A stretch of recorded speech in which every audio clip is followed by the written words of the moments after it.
अब मैं इसके आगे निवेदन करती हूँ हमारे जो आज चीफ गेस्ट हैं प्रोफेसर नितिन करमल जी को। नितिन करमल जी का जब मैं प्रोफाइल देख रही थी, मैं सोच रही थी कि मैं इसमें से क्या चुनूं, क्योंकि करीबन 10 पेपर्स 10 पेजेस का भाई जी का बायोडेटा है। इससे हम समझ सकते हैं कि कितना हाईली प्रोफाइल पर्सनालिटी आज हमारे बीच में बैठी हुई है। हम पुनः एक बार करतल ध्वनि से प्रोफेसर नितिन करमल जी को अभिवादन करते हैं, धन्यवाद करते हैं कि आपका भी बहुत बिजी शेड्यूल होता है, लेकिन फिर भी शॉर्ट नोटिस पर इनवाइट करते हुए भी आपने प्रोग्राम के लिए हाँ जी भी कहा और समय पर आप उपस्थित भी रहे। तो मैं नितिन करमल जी सर के बारे में शॉर्ट में कहना चाहूँगी। He is a well-known scientist in the field of igneous petrology. He currently is working as professor in Department of Geology and head of Department of Environmental Science at SP Pune, Savitribai Phule, Pune University, India.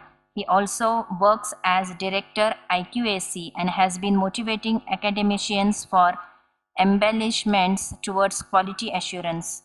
This provides him with blend of strong academic research experiences with administrative expertise. तो भाई जी बहुत हम कहें डिग्रियों से भी संपन्न है, लेकिन साथ साथ उन्होंने कई आर्टिकल्स लिखे हैं, बहुत कुछ उन्होंने लिखा भी है, पब्लिकेशंस भी उनके बहुत सारे हैं और बहुत अलग अलग पोजीशन पे, बहुत अच्छे अच्छे पोजीशन पे भाई जी ने रोल भी प्ले किया है। तो मैं भाई जी को निवेदन करती हूँ कि आपके वर्ड्स ऑफ विजडम्स आप हमारे सन्मुख रखेंगे। आदरणीय नितिन करमल जी। नमस्कार। मंच पर विराजमान आज की प्रेरणा स्थान जयंती दीदी जी, सुनंदा बहन जी, मेरे साथ मंच पर उपस्थित सकाल के संभाजी जी और प्रेक्षक गृह में उपस्थित माता, बहनें और मित्र हो। मेरे सामने लिखा है कि वर्ड्स ऑफ विजडम। वर्ड्स का विजडम तो आप दीदी जी ने पहले दे दिया है, और वो जो विजडम है, जो इंटरनल ट्रांसफॉर्मेशन के बारे में उन्होंने बताया, मैं कुलगुरु के नाते से मैं जो दे रहा हूँ वो पुस्तकी ज्ञान है, जिसके कारण बाहर की ये विश्व में कैसे जिए से ज़्यादा कैसे कमाए और कैसे खड़े रहे, ये शिक्षा ज़्यादा विद्यापीठों में दी जाती है। लेकिन जो भी काम हम करते हैं वो काम करने के लिए जो चेतना अपने मिलनी चाहिए वो आती है इंटरनल ट्रांसफॉर्मेशन से। और ब्रह्म कुमारी विश्वविद्यालय के माध्यम से ये प्रयोग पिछले करीबन मेरे ख्याल से 1930 में ये संस्था अस्तित्व में आई, अभी 100 बरस की तरफ जा रही है। ये संस्था के साथ मेरा परिचय जो हो गया वो काफ़ी नया है। 3-4 बरस पहले मैं पहली दफ़ा ये जगदम्बा ये स्थान पे आया और बाद में थोड़ा जुड़ गया इनके साथ।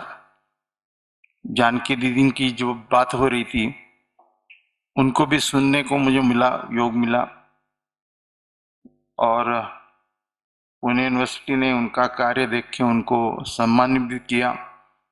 तब जानकी दीदी पूना में थी नहीं, बम्बई में उनका एक सेशन चल रहा था। तो उसी दिन जिस दिन हमने वो पुरस्कार दिया था वही पुरस्कार लेके हम उनको मिलने गए थे। हमें वो भाग्य था कि हम मिल पाए उस दिन उनके साथ। आजकल हम देख रहे हैं कि जैसे मैं जब बात कर रहा था जयंती दीदी से, तो बता रही कि हमारे विचार जो है वो क्लियर नहीं है, विवेक जो होता है, क्योंकि उसके ऊपर बहुत सारे आवरण, बहुत सारे लेयर्स, टेक्नोलॉजी या बाहरी जो विश्व है, व्हाट्सएप है, मैसेजेस है, रोज की जो अपनी को समस्या है उसका सब पूरा बैठा हुआ है। उसके कारण हम विचार हमारे सुस्पष्ट नहीं है, हमारा विवेक सुस्पष्ट नहीं है।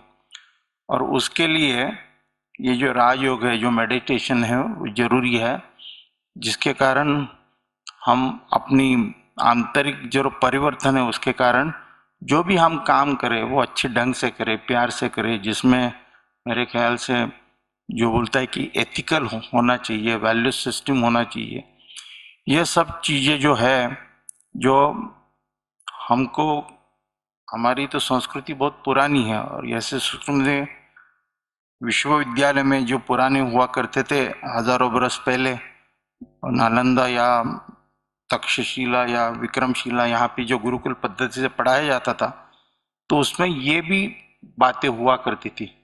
Professional skill based vocational education के साथ आंतरिक जो अपना परिवर्तन है, आंतरिक जो शांति है, वो भी पढ़ाई जाती, कैसे वो पाए, जिसके कारण जो भी हम काम करें, जो भी हम व्यवसाय करें, उसमें हम ज़्यादा लगाव लगा के वो ढंग से करें।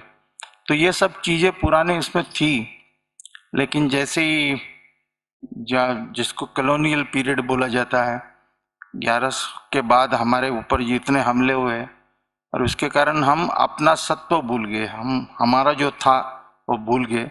बाद में अंग्रेज आए, कॉलोनियल पीरियड में जो भी हमको सिखाया गया, वो उसमें था कि उन्होंने कोशिश यही की जो हमारा है हम भूल जाए और बाहर का ज़्यादा सीखे, जिसको मैकल के मिनट्स बोलते हैं।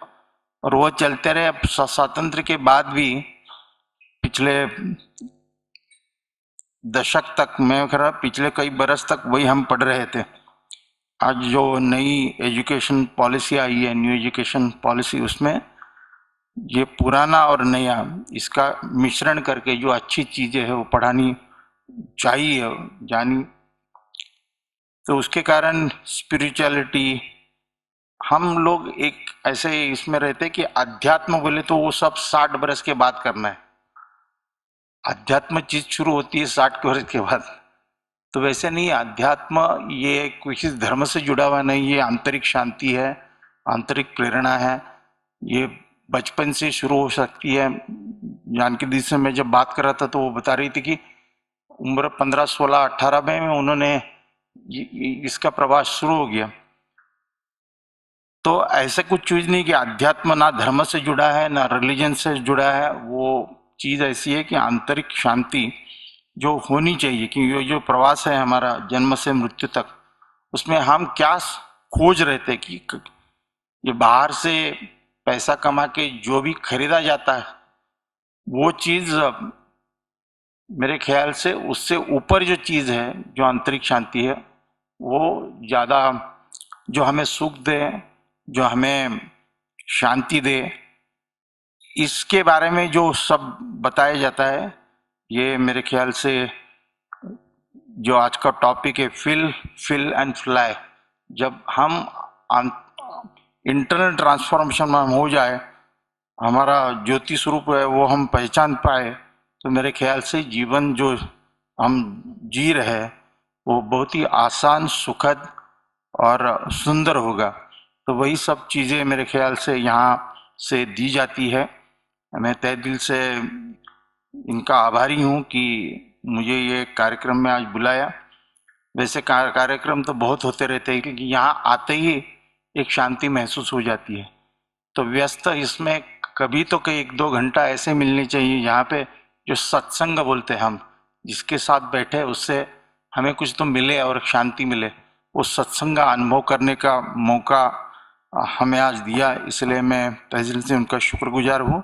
और फिर से विद्यापीठ इनसे जुड़ा हुआ है, छोटी छोटी चीज़ों में, बड़े इसमें नहीं है, लेकिन हम चाहते हैं कि नए बच्चों को भी ये सब चीज़ें पढ़ाई जाए, जिसके कारण मेरे ख्याल से उनका जो ये पूरी जिंदगी है वो आसान, सुंदर और सुख शांति से भरी हुई रहे।